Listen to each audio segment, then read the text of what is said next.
د زیارت او د جمعې انتهایی اسانه وظیفه او مجرب وظیفه. دا وظیفه تاسو صرف 15 واره کوئ. الله تعالی بس تاسو حاجت هم پوره کی، مقصد برته هم حاصل کی او الله تعالی بس تاسو دعاګانې هم قبلوي. لہذا دا 2 ورځې وظیفه ده د جمعې او د زیارت. نو طریقه کار ته خیم په دې طریقې سره دا وظیفه وکئ. ان شاء الله د الله تعالی د ذات نه پوره امیدوار یم چې د دې وظیفې د برکت به الله تعالی ستاسو حاجت پوره کوي. السلام علیکم ورحمت الله وبرکاته. ډیرو معزز او محترم مسلمانانو، شروع کوم په نوم د الله چې ډیر زیات رحیم او کریم ذات دی، او درود و سلام په نبی مصطفی احمد مجتبی محمد عربی صلی الله علیه وسلم باندې. انتهایی آسان وظیفه د جمعې او د زیارت د ورځې حسبنا الله و نعم الوکیل. دا 2 ورځې وظیفه ده. دا به صرف او صرف تاسو 15 واره وایي. ان شاء الله چې تاسو په زړه کې کم مراد هم وي، هغه مراد به الله تعالی تاسو پوره کوي. کم حاجت هم وي، حاجت په الله تعالی تاسو پوره کوي. لیکن دا وظیفه په پوره توجه او دهان سره کوي. د دې وظیفې 2 شاخه دي. یو خدا دا چې دا به 15 واره کوي، صحیح شو، او بل دا چې د جمعې او د زیارت د ورځې چې کوم خاص ته هغه هم د تخیمه خدا کوم چې 15 واره به د هر فرض مون نفس کوي، نو دا به د یو مقصد د فاره کوي. مثال په تور ستاسو یو محبت ته نه حاصلېږي، ستاسو کاروبار نه چلیږي، تاسو غواړئ چې زمونږ په رزق کې برکت راشي، کاروبار د فاره، یعنی دا ټول مقصدونه چې راټول کې په هغې ټولو مقصدونو کې چې ستا کم د ټول نه اهمترین مسله د حاجت دی، نو حق حاجت په تراچوت کې نور حاجتونه به سیټ تکې دی، هغې د فاره ته بله وظیفه خیمه. لہذا دا حسبنا الله و نعم الوکیل، نعم المولا و نعم النصير. دا به د هر فرض مون نفس وای. دا وظیفه چې مالا چا راکړې ډیر زیات انتهایی بزرگ انسان ما ته راکړې ده، او هغه بزرگ انسان ما سره په تبلیغ کیو، او ما ته وی چې بچیا دا وظیفه ته د کم مقصد د فاره هم راونی ولا هغه مقصد به د الله تعالی پوره کوي.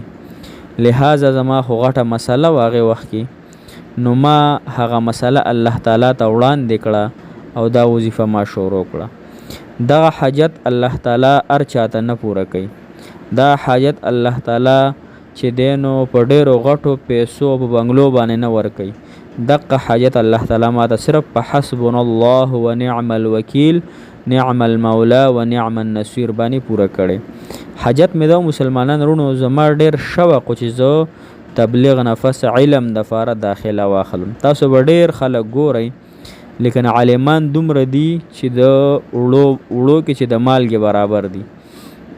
لہذا دا ډیره غټه مسله وه چې الله تعالی زما په دې وظیفې سره ختمه کړه. ستاسو مسلې وړې وړې دي انشاءالله، کو د نکاح ده، کو د کاروبار دی، کو د رزق دی، کو د محبت دی، کو د ویزې دی، کو د خپل کور دی، او کو د قرضونو دی. دا وړې وړې مسلې دي زما د مسلې په مقابله کې. نو دا به د هر فرض مون نفس 15 مونځونه دي، 15 وخته مون به سره پابندۍ سره کې، او حسبنا الله و نعم الوکیل، نعم المولا و نعم النصير. حسبنا الله و نعم الوکیل، نعم المولا و نعم النصير 15 واره د هر فرض مون نفس. اوس چې کومه د زیارت او د جمعې وظیفه د خاص چې په دې 2 ورځو کې به الله تعالی ستاسو حاجت پوره کړي، نو هغه هم را سره وری مسلمانانو. هر کله چې د مازیګر مون نفس په دا وظیفه تاسو شروع کوئ، مازیګر مون نفس په دا وظیفه تاسو شروع کوئ، د مازیګر مون چې تاسو وکړو مسلمانان رونو، نو لومبی به ته 11 پیرې درود شریف ووی، هغې نه پس په 101 مرتبه 101 مرتبه حسبنا الله و نعم الوکیل، حسبنا الله و نعم الوکیل 101 مرتبه وي، او 11 پیرې به وروسته درود شریف وي. هغې نه پس په مسلمانان رونو لاسونه پورته کړي الله تعالی ته، او دا الفاظ به یا ارحم الراحمین، یا ارحم الراحمین، دا به 11 کرته وي، او بیا به دعا وغواړي. د ماښام مونځ نه پس بیا 101 مرتبه وي مخکې وروسته به ترې 11 پیرې درود شریف، هغې نه پس 11 پیرې یا ارحم الراحمین بیا به دعا غواړئ. ماسخوتن مونځ نه پس هم 101 مرتبه حسبنا الله ونعم الوکیل، مخکې وروسته 11 پیرې درود شریف، هغې نه پس 11 پیرې یا ارحم الراحمین بیا د خپل حاجت دپاره دعا. دغه رنګې بیا د سحر د مونځ نه پس هم دغه ترتیب دی. خو بیا د ماسپښین مونځ چې کله د جمعې مونځو ته ویلی کېږي، د هغې نه پس په مسلمانانو وروڼو دې ترتیب لږ جدا دی. زنانه په کورونو کې، نارینه په جوماتونو کې چې کله اذان وشي بس جومات ته به ځان رسوئ او دا بغیر شماروئ، یعنی شماری به نه او حسبنا الله ونعم الوکیل وظیفه به کوئ. خو کله چې خطبه شروع شي نو مسلمانانو وروڼو خطبې دوران کې به دا وظیفه په ژبه باندې نه وایي، په زبان به نه وایي، دا په زړه زړه کې وایي حسبنا الله ونعم الوکیل یا ارحم الراحمین الله زما دا حاجت، حسبنا الله ونعم الوکیل یا ارحم الراحمین الله زما دا حاجت پوره کړي. دا به تر د جمع ختمېدو پورې وکړي. هر کله چې جمع وشي د ماسپښینې جمعې مونځو، هغې نه پس به بیا 11 پیره حسبنا الله ونعم الوکیل وي، 11 پیره به یا ارحم الراحمین وي، 11 پیره به یا ذا الجلال والاکرام یا ذا الجلال والاکرام، مخکې وروسته یو پیره درود ابراهیمي ووایه او د هغې نه پس فورا دعا وغواړه.